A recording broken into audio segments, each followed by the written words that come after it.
Check. 1, 2, 3. Hello, Attar. It's me, Mr. Al, and I'm here going to give you the explanation of the questions that posed by you. Okay. Now, let's recap of the information that we have here. Okay. The information I have is I got them from back calculation of the data given in the mark sheet. So this is the data that I have. It is given that the probability of E is going to be 0.25. Okay. Probability of F is going to be 0.40. It is also given that the probability of E and F as 0.12. In the previous questions, the question asked is B are they E and F statistically independent? Okay. Are they independent? Okay, that's the question here. Okay, now how to answer this question? Let's see into the definition of independence. We'll say that two events, let's say E and F, are independent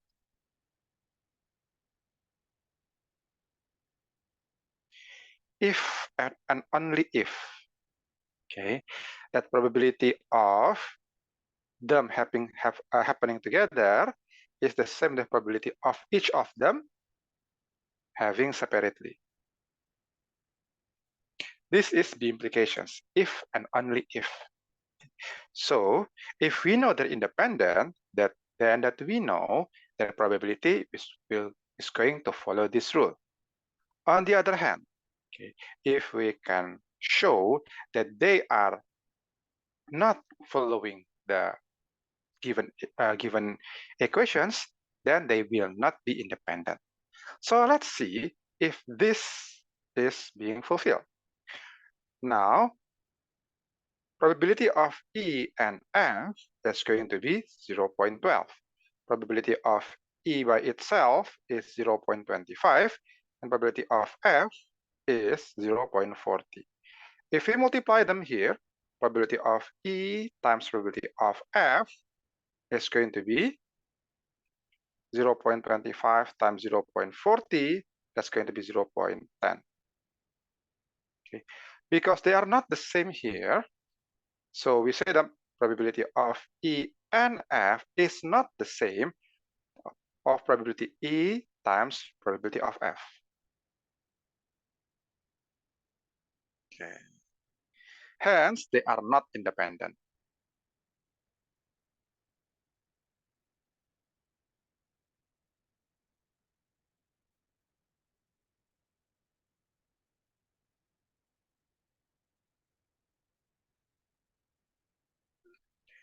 I repeat, because we can show them here that they are not the same, okay, we can conclude that then they are not independent. I hope this is going to explain the first question. Now, let's go to the second question. I'm going to start a new item here.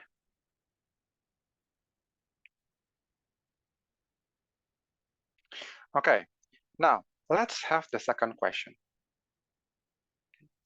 We are given a new data here that there is an even G with the probability of G as 0.15. And we know that E and G are mutually exclusive, F and G independent.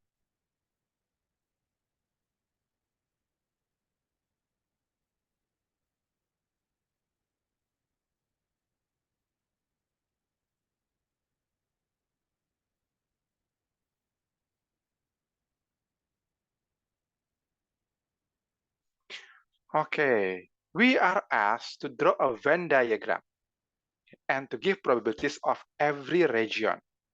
Okay. What is the Venn diagram? Okay, Now, before we go to the Venn diagram, we need to know first about the relationship between them. Okay? Relationship between two groups, between two sets are 1 in 4 possibility. There's only either 1 in between 4. Okay. So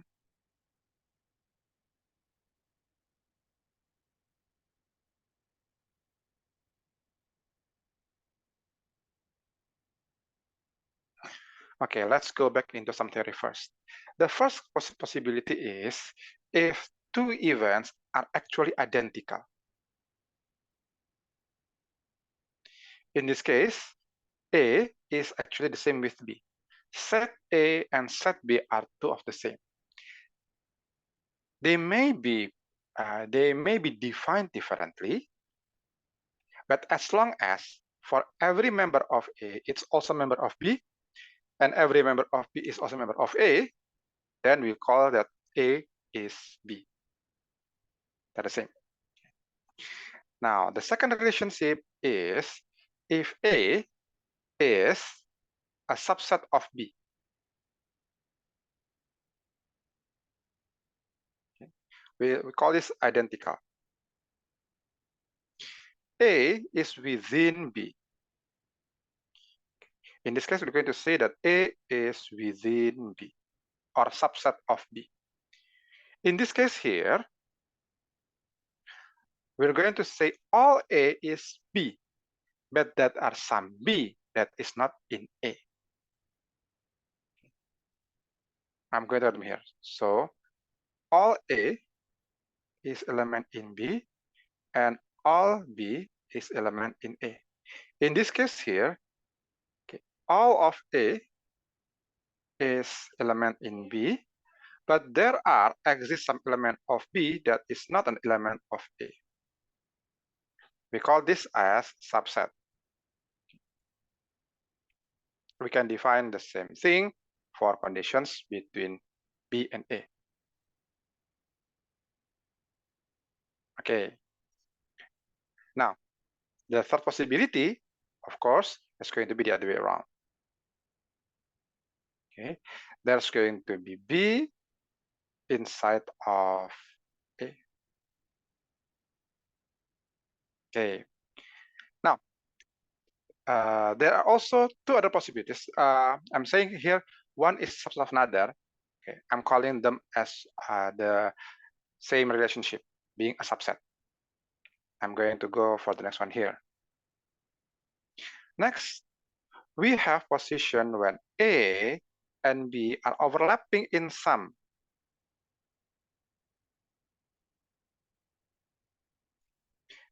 So there will be part of A that is not in B. There are part of B that is not in A, and there are parts that belongs to both A and B. This is the most common condition that we are going to encounter. Okay. So here, there are part of A that belongs to B. There are part of A that doesn't belong to B, and there are also part of B that doesn't belong to A. There are also part of B that belongs to A. Okay, so here we're going to have 4 areas. There also be part that doesn't belong to both A and B. We call this as intersection.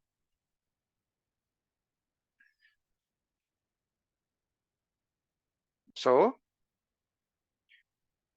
we have here identical, subset, and now we have intersection. The last part is disjoint. We have A and B that both of them are never touch. There is no common grounds between them. So in this case, all part of A is not part of B, and all part of B is not all B is not part of A. We call this disjoint.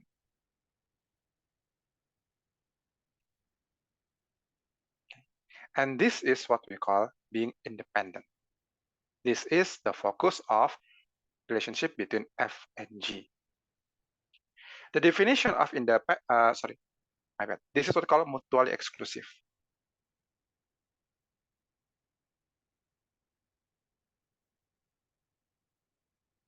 In mutually exclusive, the definition is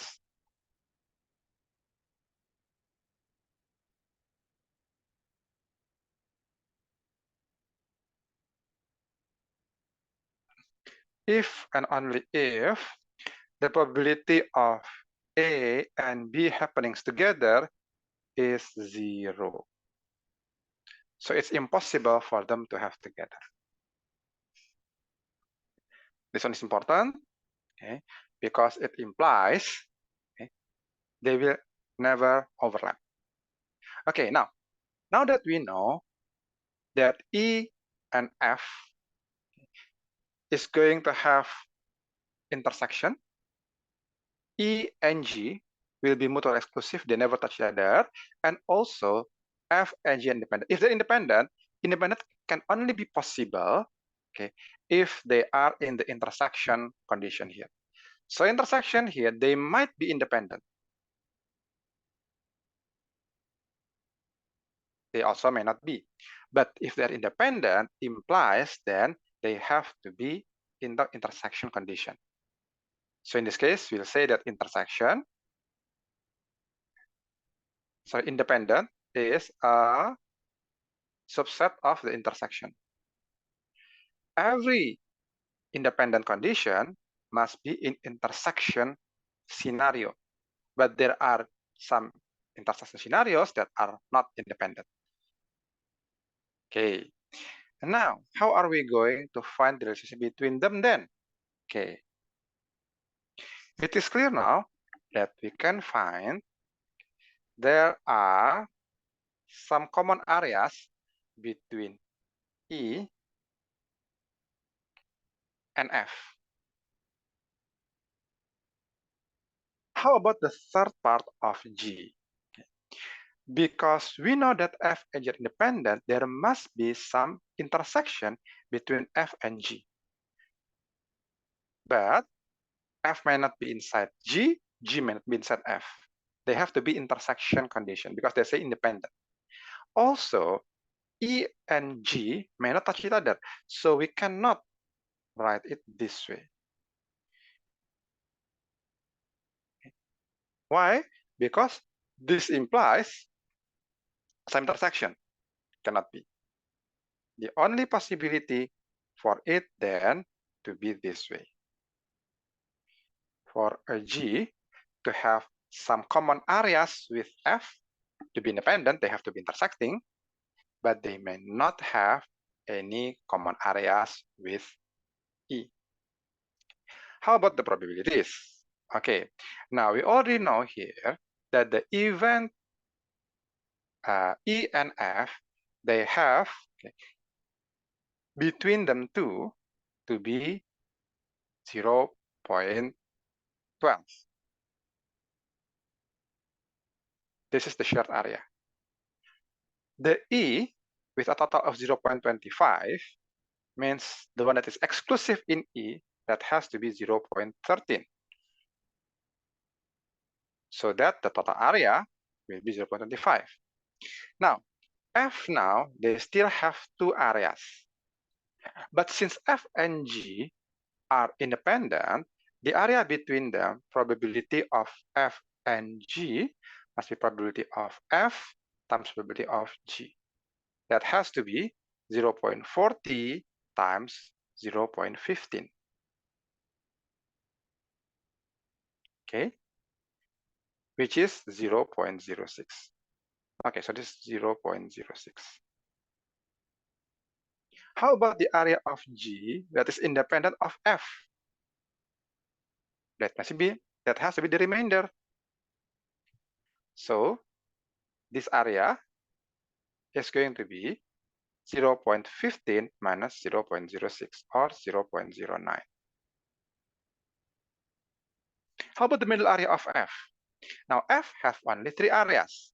For this area, we know the F 0.40 minus the 2 area that already claimed as intersecting with E and with G. So minus 0.12 and minus again 0.06. So that's going to be 0.22.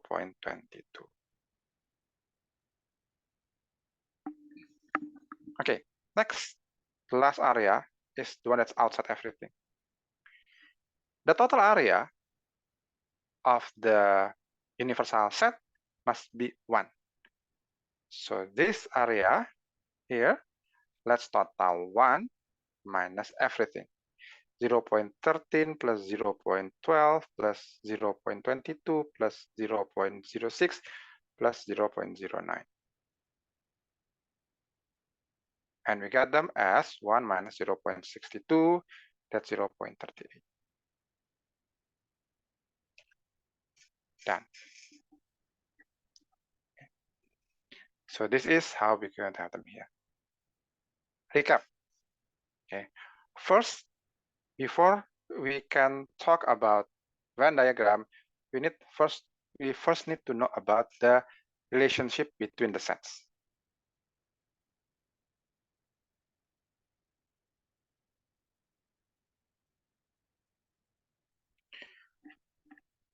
Recall about one of the 4 relationships, okay, so that we can have the general shape of the relationships.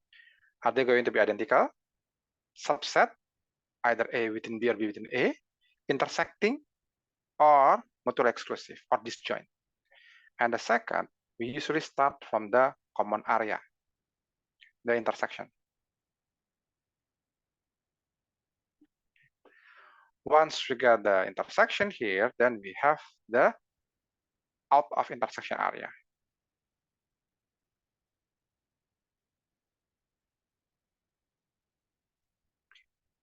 Okay, then that is how we have them here. I hope this is going to give you help here. Okay. As usual, contact me if you have difficulty. Thank you very much.